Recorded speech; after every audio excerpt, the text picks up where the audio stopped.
বলি আমি আজকে কোচবিহারের মাটিতে দাঁড়িয়ে আছি।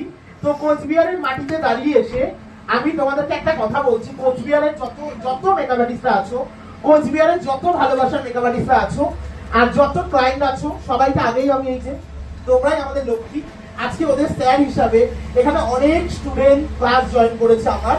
তো আমার দিক থেকে এটা বার্তা এন্ড জেনুইন বার্তা। তোমরা ভাবো না যে পার্টি মেকআপের জন্য 1000 টাকা, 1500 টাকা, 2000 টাকা দেবে, এটা কোনো কিন্তু পেমেন্ট না। আমি আগেই বলছি, পার্টি মেকআপে কোনো লাভ হয় না, শুধুমাত্র কাজ করা হয় প্রোফাইলটাকে মেনটেন করার জন্য। শুনে নিয়েছো? পার্টি মেকআপে তুমি যদি খেয়াল করে দেখো কোনো লাভ নেই।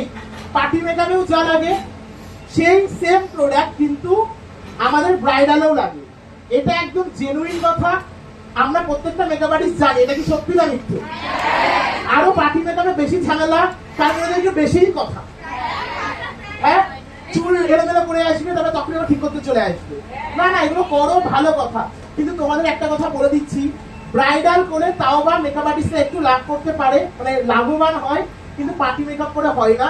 এই পার্টি মেকআপের রেঞ্জটা তো সরকার বাড়াতে পারবে না, আমাদেরই বাড়াতে হবে। তাই আমি উদ্যোগ নিয়েছি, পার্টি মেকআপের রেঞ্জ এটা হলে আর চলবে না, এটা হয় না। এবার অনেকের প্রসঙ্গ হচ্ছে, দাদা আমরা তাহলে কোথায় যাবো? তাহলে আমরা কোথায় যাবো, আমাদের জায়গাটা একটু দেখে দিই। ভালো থেকো, সুস্থ থেকো।